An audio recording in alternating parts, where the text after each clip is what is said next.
राजकीय jubilee inter college Gorakhpur से मैं डॉक्टर अविनाशपति तिवारी, प्रवक्ता गणित, माध्यमिक शिक्षा विभाग उत्तर प्रदेश के इस ऑनलाइन टीचिंग कार्यक्रम में बच्चों एक बार पुनः आपका स्वागत करता हूं। आज हम लोग कक्षा 11 विषय गणित अध्याय 10 के सरल रेखाएं अर्थात स्ट्रेट लाइंस के 5वें भाग का अध्ययन करने जा रहे हैं। आगे बढ़ने से पहले हम सबसे पहले यह देखते हैं कि पिछले भाग में हमने मुख्यतः किन चीज़ों को पढ़ा था। तो बच्चों आप याद करिए, हम लोगों ने सबसे पहले पढ़ा था रेखा का दो बिंदु रूप। इसमें क्या हुआ था, हमने एक रेखा ली थी, रेखा पे दो बिंदु लिया था A x1 y1 और B x2 y2, और इस रेखा का समीकरण क्या निकाला था, y माइनस y1 बराबर y2 माइनस y1 अपान x2 minus x1 into x minus x1। इसके बाद से हम लोगों ने क्या पढ़ा था, रेखा का ढाल अंतःखंड रूप। ये समीकरण क्या था, y बराबर mx प्लस c, जहाँ m क्या था, रेखा की प्रवणता थी, और c क्या था, रेखा द्वारा y अक्ष से कटा हुआ अंतःखंड था। इसके बाद से हम लोगों ने क्या पढ़ा था, रेखा का अंतःखंड रूप। इसका समीकरण क्या था, x बाई a धन y बाई b बराबर 1, जहाँ a क्या था, a रेखा द्वारा x अक्ष से कटा अंतःखंड था और b रेखा द्वारा y अक्ष से कटा हुआ अंतःखंड था। अब हम लोग आगे बढ़ते हैं और ये देखते हैं कि आज के इस वीडियो लेक्चर में हम मुख्यतः किन चीज़ों को पढ़ने वाले हैं। तो पहला चीज़ होगा रेखा का लंब रूप अर्थात normal form of a line. उसके बाद हम लोग पढ़ेंगे रेखा का व्यापक समीकरण अर्थात general equation of a line, और उसके बाद हम लोग रेखा के व्यापक रूप का विभिन्न रूपों में परिवर्तन करना सीखेंगे। तो आज के इस वीडियो लेक्चर की शुरुआत हम लोग सबसे पहले करेंगे रेखा का लंब रूप अर्थात normal form of a line. यहाँ लिखा क्या है, माना किसी रेखा पर मूल बिंदु से डाले गए लंब की लंबाई p तथा लंब द्वारा x अक्ष की धन दिशा से बना कोण अल्फा है। हम पहले इसका फिगर ड्रा करते हैं और उसके बाद इसको समझते हैं।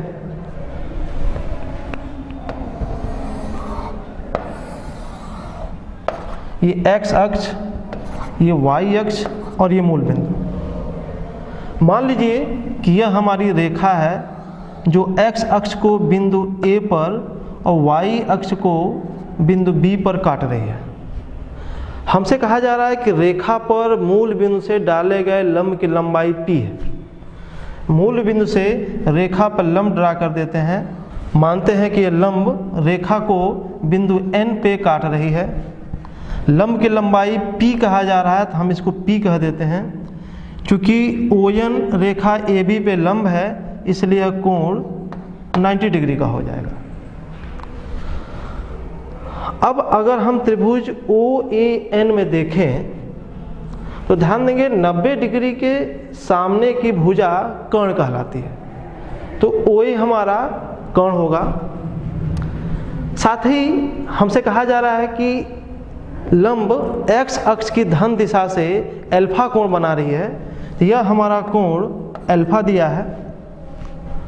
साथ ही अल्फा के सामने की भुजा लंब हो जाएगी और भुजा ON आधार हो जाएगा। तो हम त्रिभुज OAN में जरा हम cos अल्फा लेके देखते हैं क्या होता है। तो cos अल्फा कितना होता है, आधार बटा कर्ण, आधार यहाँ है ON, तो कितना हो जाएगा ON बटा कर्ण, कर्ण हो जाएगा OA। इसका मतलब OA कितना होगा, तो OA हो जाएगा P अपान cos अल्फा। cos अल्फा को ऊपर करते हैं तो OA बराबर P sec अल्फा, इसको हम 1 कह देते हैं। अब देखिए ध्यान से बच्चों, चूंकि यह कोण AOB 90 डिग्री का है, इसमें कोण ये अल्फा है, तो ये कोण कितना हो जाएगा, ये कोण हो जाएगा 90 माइनस अल्फा। साथ ही यह 180 डिग्री का है, ये 90 डिग्री है, ये कोण कितना हो जाएगा, ये कोण भी हो जाएगा 90 डिग्री। चूंकि इस त्रिभुज ONB में तीनों अंतः कोणों का योग 180 होता है, यह कोण 90 डिग्री का है, तो इन कोण और इन कोण का योग आपका 90 डिग्री होना चाहिए। चूंकि यह कोण 90 माइनस अल्फा है, यह कोण कितना है 90 माइनस अल्फा है, तो यह कोण आपका अल्फा डिग्री हो जाएगा। अब अगर हम त्रिभुज ONB में देखें, त्रिभुज ONB में देखें तो ध्यान देंगे अल्फा के सामने की भुजा लंब हो जाएगी, तो ON हो जाएगा लंब, साथ ही OB कितना हो जाएगा कर्ण। तो हम इस त्रिभुज ONB में जरा साइन अल्फा लेके देखें क्या हो रहा है। तो साइन अल्फा कितना होगा, लंब बटा कर्ण यानी ON अपान OB। तो यहाँ से OB कितना हो जाएगा, OB हो जाएगा P अपान साइन अल्फा। साइन अल्फा को अगर अंश में कर दें तो क्या मिलेगा, OB बराबर P कोसेक अल्फा। इसको हम 2 कर देते हैं। अब हम एक बात को ध्यान से देखें तो जो हमारी रेखाखंड AB दिख रहा है उसमें OA क्या है, OA रेखा द्वारा x अक्ष से कटा अंतखंड है। OB क्या दिख रहा है, OB रेखा द्वारा y अक्ष से कटा हुआ अंतखंड है। हम लोग रेखा का अंतखंड रूप पढ़ चुके हैं, तो हम ये कह सकते हैं क्या,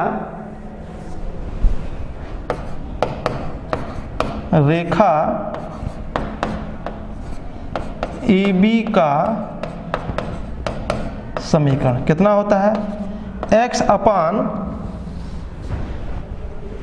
x अक्ष पे अंतखंड, कितना है अंतखंड यहाँ पे OA, प्लस y अपान y अक्ष पे कटा अंतखंड, कितना यहाँ पे है OB, बराबर 1। दरअसल ये कौन सा फॉर्म है रेखा का, रेखा का अंतखंड रूप, जिसमें क्या होता है x बाई a धन y बाई b बराबर 1। हम अगर OA और OB का मान भर दें तो x अपान OA का मान कितना आया था P सेक अल्फा धन y अपान P कोसेक अल्फा, तो P कोसेक अल्फा बराबर 1। हम सेक अल्फा को लिख देंगे 1 कास अल्फा, कोसेक अल्फा को लिख देंगे 1 sine alpha. Cos alpha sine alpha अंश में चले जाएंगे और P गुणा होके राइट साइड में चला जाएगा। तो हमें क्या मिलने वाला है, देखिए x कॉस अल्फा धन y साइन अल्फा बराबर P। बच्चों यही समीकरण रेखा का लंब रूप कहलाता है, जिसमें ध्यान देना है कि P क्या है, रेखा पर मूल बिंदु से डाले गए लंब की लंबाई है, और अल्फा क्या है, लंब द्वारा x अक्ष के धन दिशा से बना हुआ कोण है। इसमें एक बात का ध्यान देना है कि हमने जो फिगर ड्रा किया है उसमें रेखा के अंतखंड AB को हमने पहले चतुर्थांश में दिखाया है। यह काम हमने अपने सुविधा के लिए किया है, लेकिन आप अगर चाहें तो इस फिगर को दूसरे, तीसरे या चौथे चतुर्थांश में भी बना सकते हैं। अब हम इस पर एक उदाहरण हल करते हैं। उस रेखा का समीकरण ज्ञात कीजिए जिसकी मूल बिंदु से लंबिक दूरी 5 इकाई और लंब धन x अक्ष से 30 डिग्री का कोण बनाती है। प्रश्न बच्चों एकदम स्पष्ट है।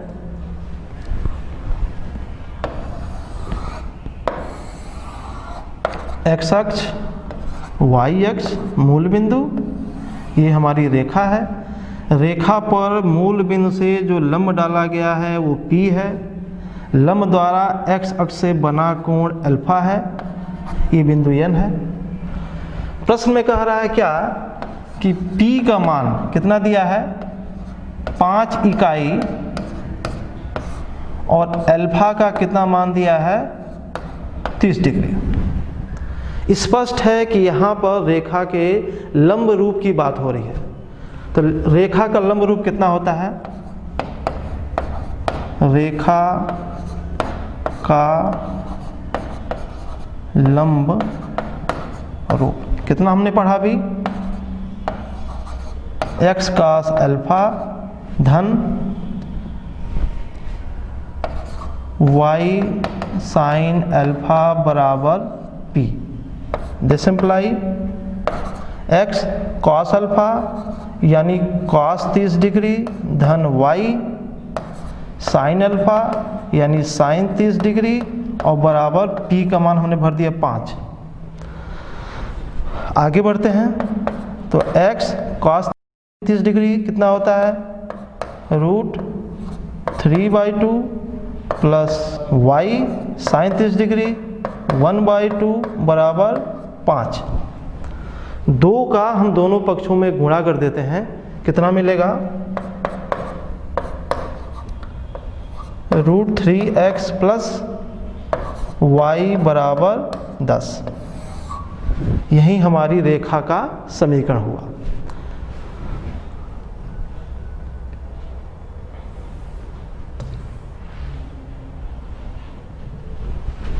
बच्चों अब एक बहुत ही महत्वपूर्ण कॉन्सेप्ट की बात हम करते हैं। आप जानते हैं कि एक अद्वितीय रेखा को खींचने के लिए हमें हमेशा 2 बिंदुओं की आवश्यकता होती है। अगर आप सिर्फ एक बिंदु लेंगे तो इस बिंदु से गुजरने वाली हजारों लाखों रेखाएं होंगी, लेकिन आप अगर सिर्फ एक रेखा की बात करेंगे या एक अद्वितीय रेखा की बात करेंगे तो आपको 2 बिंदु दिया होना चाहिए।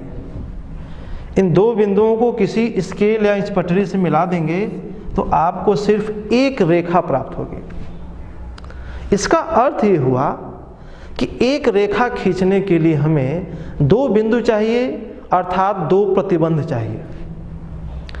हमने यहाँ रेखा के जितने रूपों को पढ़ा उसको थोड़ा आप ध्यान से देखिए। हमने रूप कौन सा पढ़ा, y माइनस y1 बराबर y2 माइनस y1 अपान x2 minus x1 x minus x1। रेखा का 2 बिंदु रूप y माइनस y1 बराबर m x माइनस x1।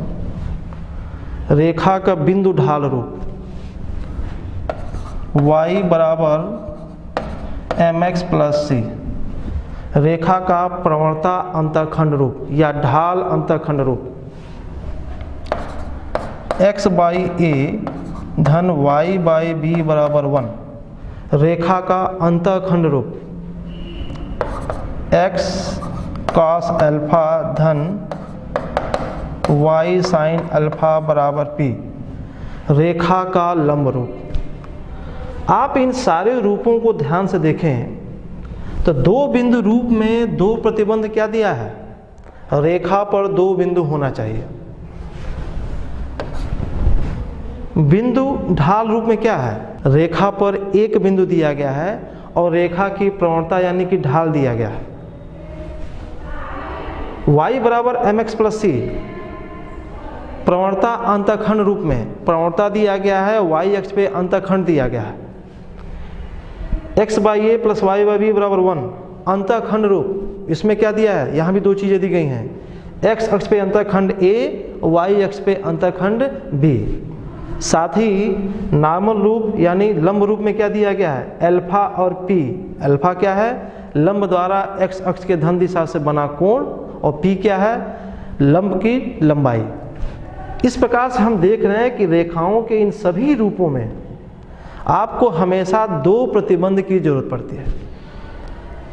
आप जब भी न्यूमेरिकल प्रॉब्लम सॉल्व करेंगे, एक्सरसाइज हल करेंगे, तो आप प्रायः ये पाएंगे कि जितने क्वेश्चन दिए होंगे उसमें हमेशा दो प्रतिबंध आपको हमेशा मिलेंगे। अब हम रेखा के एक ऐसे रूप की बात करने जा रहे हैं जो इन सारी रेखाओं का व्यापक रूप होगा। उसे हम रेखा का व्यापक समीकरण या जनरल इक्वेशन ऑफ लाइन कहेंगे। देखिए यहाँ लिखा है रेखा का व्यापक समीकरण यानी जनरल इक्वेशन ऑफ लाइन। क्या लिखा है? समीकरण ax plus by plus c बराबर 0 को रेखा का व्यापक समीकरण कहते हैं, जहां a और b दोनों एक साथ शून्य नहीं है। बच्चों, इसका मतलब हुआ कि यह समीकरण ax plus by plus c बराबर 0 रेखा का व्यापक समीकरण है। अब एक सबसे महत्वपूर्ण बात यहाँ यह कहा जा रहा है कि a और b दोनों एक साथ शून्य नहीं हो सकते। सोचिए अगर a और b मैं दोनों एक साथ शून्य कर दूं तो क्या होगा? आपको मिलेगा यहाँ क्या? 0 प्लस c बराबर 0 यानी कि c बराबर 0। निश्चित तौर पे यह रेखा का समीकरण नहीं है, यह एक अचर है जिस अचर का मान शून्य हो गया है। तो एक बात स्पष्ट हो गया है क्या कि a और b दोनों एक साथ शून्य नहीं हो सकते हैं। दूसरी बात, अगर हम केस फर्स्ट की बात करें, अगर हम a बराबर शून्य करते हैं तो देखिए हमको क्या मिलता है। क्या मिलेगा? 0 प्लस by प्लस c बराबर 0 यानी कि by बराबर माइनस c यानी कि y बराबर माइनस c बाई b। आप पहचानिए कौन सी रेखा है? y बराबर minus c by b।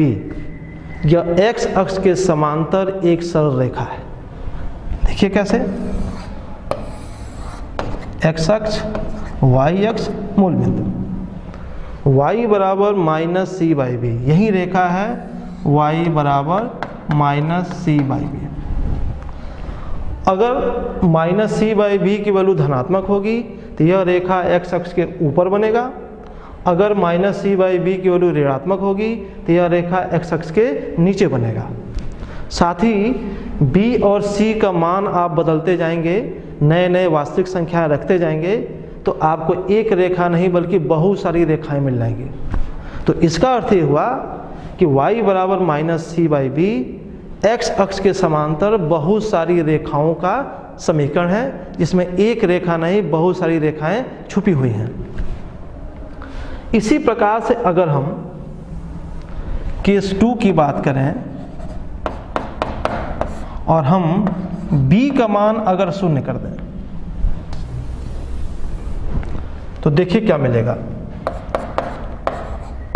ax plus शून्य बराबर माइनस c यानी x बराबर माइनस c बाई a। यह कैसी रेखा है? x बराबर minus c by a y अक्ष के समांतर एक रेखा है। कैसे? x अक्ष, y अक्ष, मूल बिंदु, यही रेखा हमारी है कितना? x बराबर माइनस c बाई a। अगर माइनस c बाई a की वैल्यू धनात्मक हो जाएगी तो यह रेखा y अक्ष के दाहिने साइड में यानी x अक्ष के धन दिशा में बनेगी। अगर माइनस c बाई a की वैल्यू ऋणात्मक हो जाएगी तो यह रेखा x अक्ष के ऋण दिशा की तरफ बनेगा। साथ ही a और c के मान आप बदलते जाएंगे, आपको नई नई रेखाएं मिलती जाएंगी। वे सभी रेखाएं y अक्ष के समांतर बनेंगे। अर्थात x बराबर minus c by a y अक्ष के समांतर रेखाओं का एक समूह है, यानी कि एक परिवार है। अगली चीज बच्चों आपके यहाँ ये समझना है कि हमने अभी इस बात की चर्चा की कि रेखा को खींचने के लिए, रेखा का समीकरण लिखने के लिए हमें हमेशा दो प्रतिबंधों की आवश्यकता होती है। लेकिन क्या रेखा के व्यापक समीकरण में तीन प्रतिबंध हैं? ध्यान से देखिए, ए बी सी। यहाँ पे ध्यान देना है कि तीन प्रतिबंध नहीं है। कैसे नहीं है? अगर हम सी का डिवाइड कर दें दोनों तरफ तो कितना होगा? a by c x plus b by c y plus 1 बराबर 0। हम a बाई सी को हम कैपिटल A कर लें तो ax, इसको कैपिटल B कर लें तो by प्लस 1 बराबर 0। जहाँ a बाई सी को कैपिटल A लिख दिया गया है और b बाई सी को कैपिटल B लिख दिया गया है। इस प्रकार से हम देख सकते हैं कि रेखा के व्यापक समीकरण में भी दो ही प्रतिबंध दिखाई देता है। कौन कौन सा? एक a बाई सी और एक b बाई सी। इसके बाद बच्चों हम लोग रेखा के व्यापक समीकरण को विभिन्न रेखाओं में परिवर्तन करना सीखने जा रहे हैं। तो सबसे पहले हम लिखे क्या है? रेखा के व्यापक रूप ax plus B Y plus C बराबर 0 का ढाल अंतःखंड रूप में परिवर्तन, transformation of general equation of line ax plus B Y plus C equal to 0 in slope intercept form.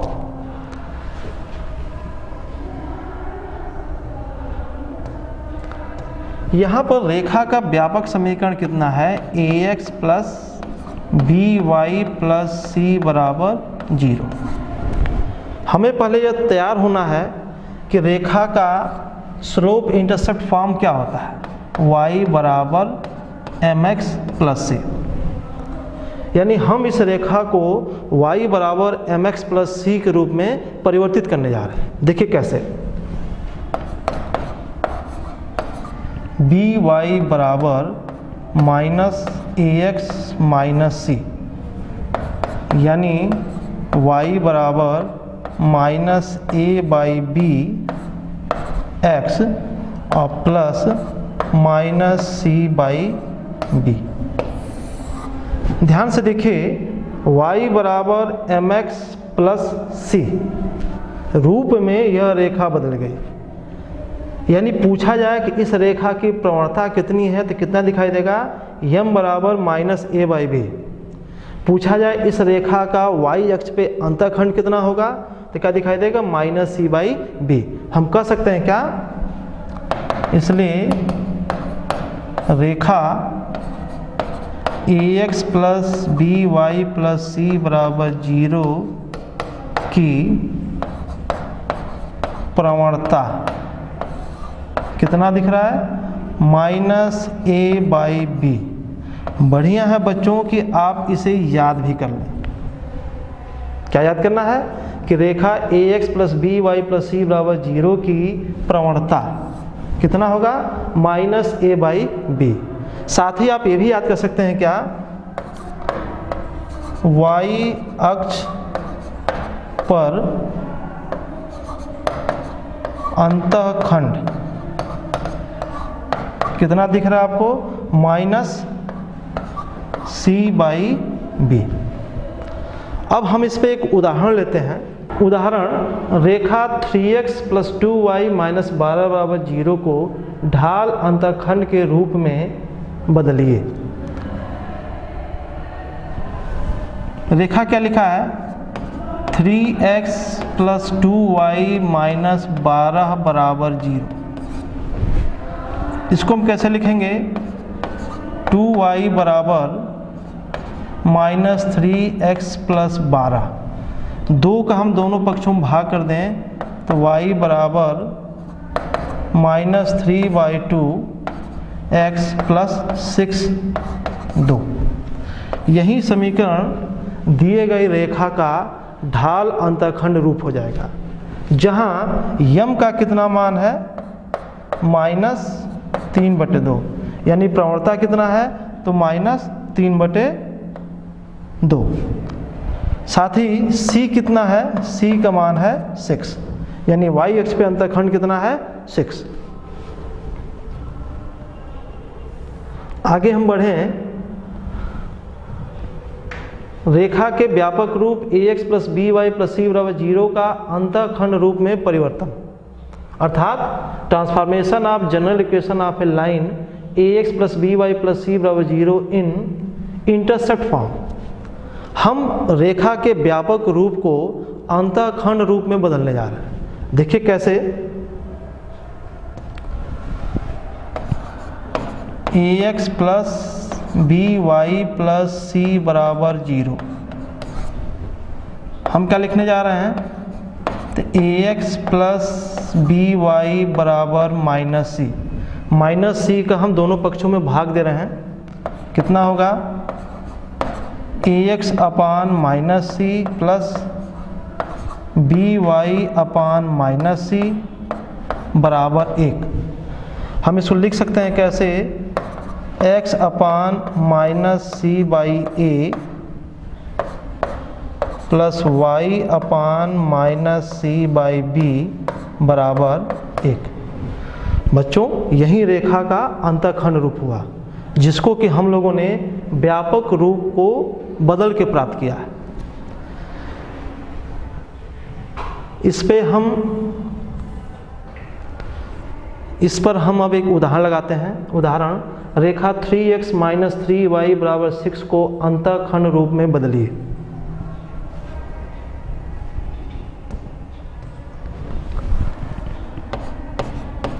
Four x minus 3y बराबर 6, 6 का हम दोनों पक्षों में भाग करते हैं, तो 4x by 6 minus 3y by 6 बराबर 1, यानी x upon 6 by 4 minus y अपान 2 बराबर 1, अर्थात x अपान 3 बाई 2 और प्लस y अपान माइनस 2 बराबर 1। यही रेखा का अंतःखंड रूप है। यहाँ एक बात का ध्यान देना है कि x अक्ष पे अंतःखंड कितना है, तो 3/2, और y अक्ष पे अंतःखंड कितना है, ये लिखा है -2। एक बात यहाँ स्पष्ट हो रहा है कि x अक्ष पे अंतःखंड धन दिशा की तरफ है और y अक्ष पे अंतःखंड ऋण दिशा की तरफ है। हम देखते हैं कि इसका फिगर कैसे बनेगा। x अक्ष, y अक्ष, ये मूल बिंदु। x अक्ष पे अंतःखंड 3/2, तो ये 1 है, ये 2 है, तो ये हो जाएगा हमारा बिंदु 3/2 a। y अक्ष पे अंतःखंड -2, तो अगर ये -1 है तो ये -2 हो जाएगा। इसको हम इससे मिला देंगे, यही हमारी रेखा है, ये बिंदु B है। a का निर्देशांक कितना होगा, तो 3/2, 0। b का निर्देशांक कितना होगा, तो 0, -2। इस प्रकार से हमारे इस प्रश्न का उत्तर है x अपान 3/2 प्लस y अपान -2 बराबर 1।